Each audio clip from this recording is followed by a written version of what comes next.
নমস্কার। আমি কি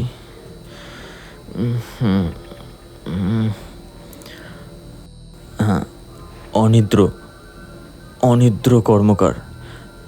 আমি কি করি, নাটক না সিনেমা? যদিও এই বিষয়টা রঙ্গমঞ্চের নাটকের থেকে কম কিছু নয়। মাফ করবেন, আমার 2-3 দিন না কতদিন ধরে ঘুম হচ্ছে না। কবে থেকে ঠিক সেটাও মনে নেই, শুধু মনে আছে এক বিড়ম্বনা।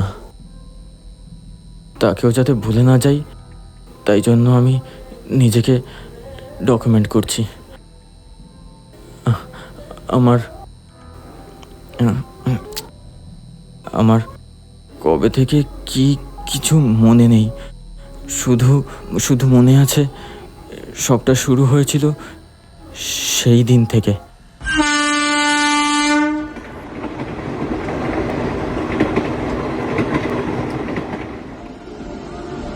হ্যালো, হ্যাঁ দাদা, আজকে হবে তো?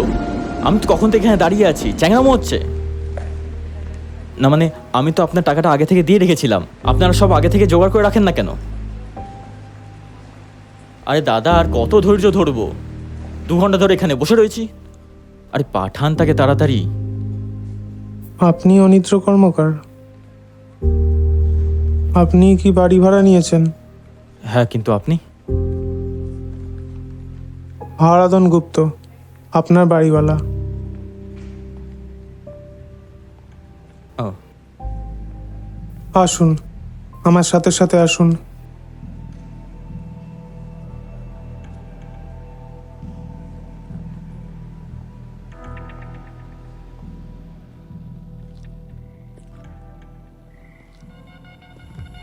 এলাকা কি এরকম শান্তই থাকে? আচ্ছা দাদা, বাথরুমটা পরিষ্কার তো? একেই লেট, তার উপর মুখে কোনো কথা নেই। অনুতাপের তো কোনো বালাই নেই। অনুতাপ থেকেও কোনো লাভ নেই। ঘাড়ের ওপর অসুস্থ হওয়া দায়িত্ব রয়েছে, সেই কাজ করতে গিয়ে দেরি হয়ে গেল।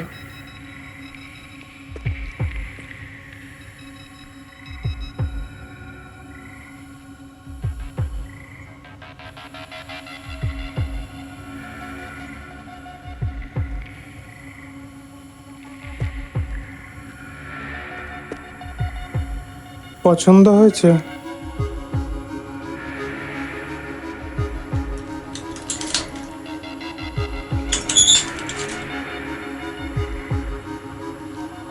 ভেতরে আসুন। হ্যাঁ।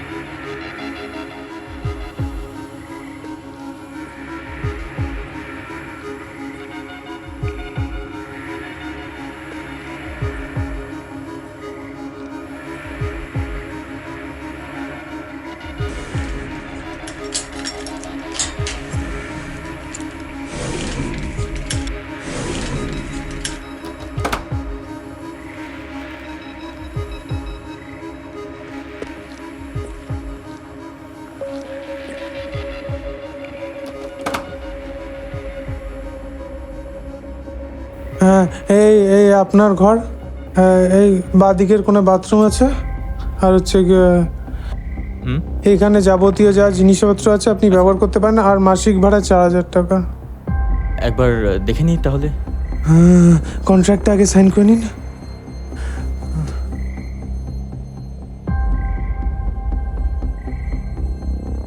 ঠিক আছে, চলুন।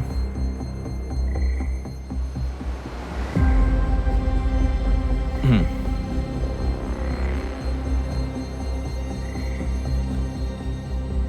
আর একটা কথা, দোতলায় যাবেন না। কেন? আসলে অনেক দিন ধরে পরিষ্কার করা হয় না তো, একটু নোংরা হয়ে আছে। না গেলে আপনারই ভালো। আসি। হুম।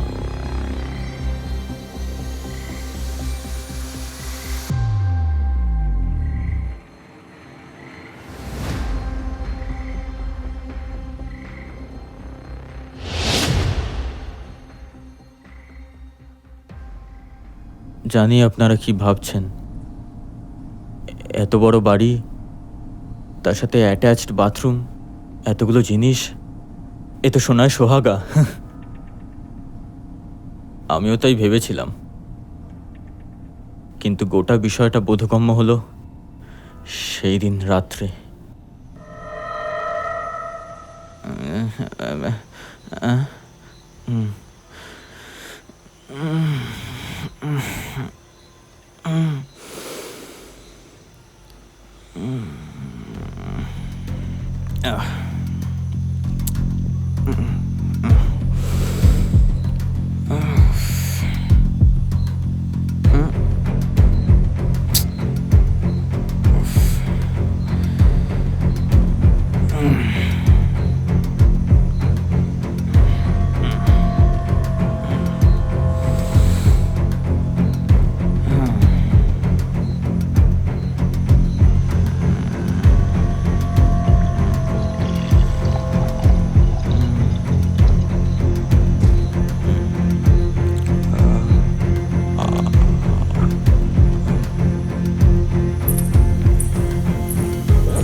সেই রাত থেকে শুরু হলো সব। প্রতি রাতে ঘুঙুরের আওয়াজ, ঠিক রাত 3টে। প্রথমে আমি ভেবেছিলাম আমি অসুস্থ, ডাক্তার দেখালাম, ওষুধ খেলাম, কিন্তু কিচ্ছু হলো না। রাতে ওই এক বিড়ম্বনা। আমার কাছে আয়, তোর সঙ্গে খেলবো, তোকে পড়াবো। আয়। আমি কোথাও যাব না।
প্রথমটা মানতে চাইনি।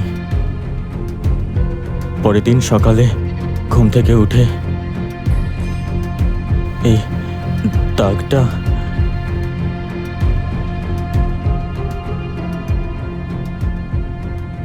তারপর ঠিক করলাম এইবার কথা বলা দরকার।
আপনি আমাকে এড়িয়ে যাচ্ছেন কেন? কোথায় কি বলবেন বলুন? হ্যাঁ, বাড়িতে কিছুদিন ধরেই একটা পোড়া পচা গন্ধ আর ঘুঙুরের আওয়াজ। কাল রাতে ও ও কিছু না, ঝিঝি পোকা পাকাটাকে, ওটাকেই আপনার ঘুঙুরের আওয়াজ বলে মনে হচ্ছে। আর গন্ধটা? হ্যাঁ, ও ও কিছু না, ওই ছাদটা খোলা থাকে তো, ওই কোনো পশু গিয়ে ওখানে ওই বসে মরে আছে। না না, সবসময় পাই না। সবসময় পান না? ব্যাস, তাহলে তো হয়েই গেল। আপনি একটা কাজ করুন, ছাদে গিয়ে ছাদের দরজাটা বন্ধ করে দেবেন, ঠিক আছে? হ্যাঁ, আমি আসি।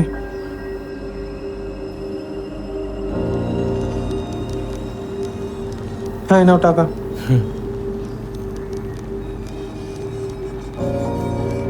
দাদা, হ্যাঁ, বলছি চা দেবো? না। একটা কথা জিজ্ঞেস করব, কিছু মনে না করলে? হ্যাঁ, কি কথা? মানে ওই আমি আপনাদের কথা শুনছিলাম, ওই আপনি বলছিলেন না ঘুঙুরের আওয়াজ, পোড়া গন্ধ। হ্যাঁ আপনি ওই গুপ্তদের বাড়িতে ভাড়া এসছেন না? হ্যাঁ হ্যাঁ। আরে ও বাড়িতে অশুভ, আপনি জানেন না? ওটা দ্বিতীয় বউয়ের বাড়ি। ও তো আগেও বিয়ে করেছিল, ছেলেটা তো আগের বউয়ের বাপের কাছে রেখেই পালিয়েছে তো। আর মেয়েটা তো দ্বিতীয় গিন্নির ছিল, সেও মারা গেল। আরে গুপ্তর ওই গিন্নি মারা যাওয়ার পর ওর মেয়ে তো গায়ে আগুন দিয়ে মরে। মানে কি বলবো, বাপটাও তারপর পাগল হয়ে যায়। এখন এই ছেলেই সব সামলায়।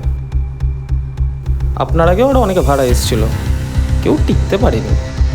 আপনি এক কাজ করুন, আপনিও বেরিয়ে যান, আপনিও টিকতে পারবেন না। ও পোড়ামুখী সব নষ্ট করে দিয়েছে, আপনাকেও নষ্ট করে দেবে।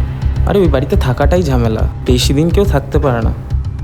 তাই ভালোর জন্যই বলছি আপনাকে, বুঝলে বুঝবেন, না বুঝলে আপনি একটা কাজ করুন, ছাদে গিয়ে সব ছাদের দরজাটা বন্ধ করে দেবেন।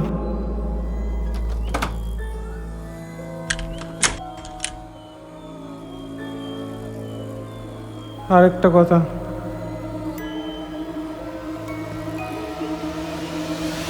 দোতলায় যাবেন না।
আমাকে বাঁচাবে, আমার খুব কষ্ট হচ্ছে।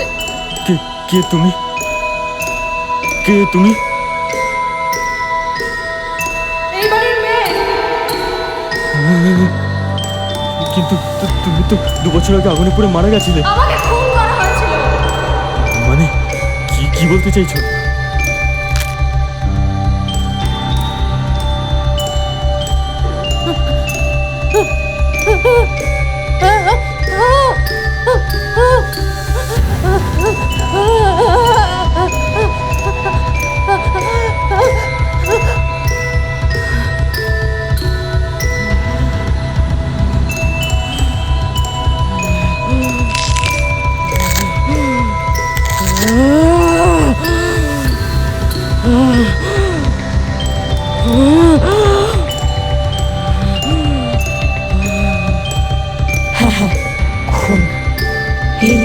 সম্পত্তির লোভে আমার মা মারা যাওয়ার পর আমাকে খুন করা হয়। কে করেছে জানিস? যে তোকে এখানে থাকতে দিয়েছে সে। কেন বলতো? কারণ আমি একা, বড্ড একা। এই এই, আমার সাথে খেলবি? বল না বল না, খেলবি?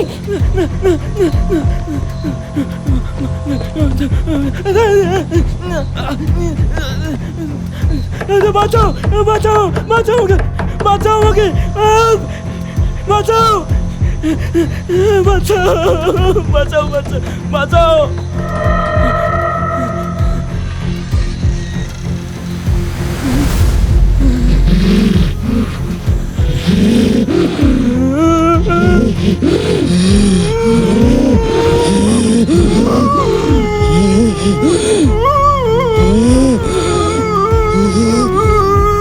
তাহলে তুই আমার সঙ্গেই থাক।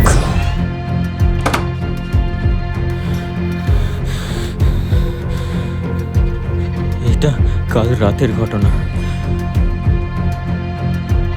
আজ সকাল থেকে আমার খুব হালকা লাগছে, যেন আকাশে মেঘ আর তার উপর আমি শুয়ে মিশে যাব।